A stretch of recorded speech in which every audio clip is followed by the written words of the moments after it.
আপনি যখন কাউকে এড়িয়ে চলবেন তখন তার মনে আপনার প্রতি আগ্রহ আরেকটু বেড়ে যাবে। কিন্তু আপনি যদি এই এড়িয়ে যাওয়াটা ধারাবাহিকভাবেই চালিয়ে যান, তাহলে আগ্রহটাও ধীরে ধীরে কমতে শুরু করবে। এক পর্যায়ে এসে আপনার প্রতি তার মনে কোনো আগ্রহ কাজ করবে না। কোনো মানুষই প্রতিনিয়ত অবহেলা সহ্য করতে পারে না। কোনো একটা নির্দিষ্ট সময় এসে বদলে যায়। তোমার বাড়ির পাশের কুকুরটাকে নিয়ম করে তাড়িয়ে দেখো, কিছুদিন পর কুকুরও তোমার এলাকা ছেড়ে পালাবে।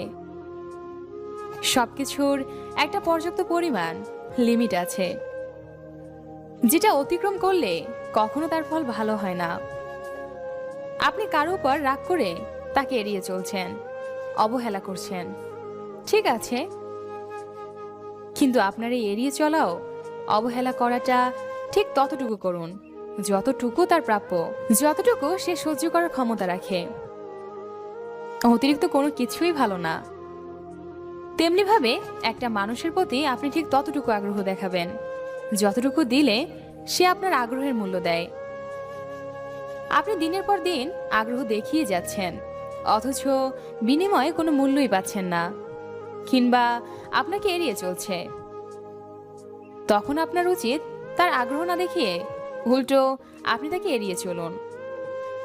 আপনি কাউকে যদি তার প্রাপ্যর চেয়ে বেশি মূল্য দিতে চান, তাহলে সে আপনাকে মূল্যহীন মনে করবে, ব্যক্তিত্বহীন মনে করবে।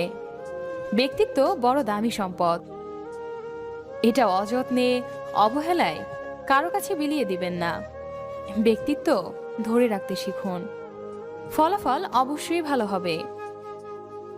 যে কোনো সম্পর্কের মাঝে একটু ভুল বোঝাবুঝি ও মান অভিমান হতে পারে, তবে এজন্য কাউকে অতিরিক্ত কঠোর হওয়া বা কাউকে অতিরিক্ত দুর্বল মনে করলে চলবে না।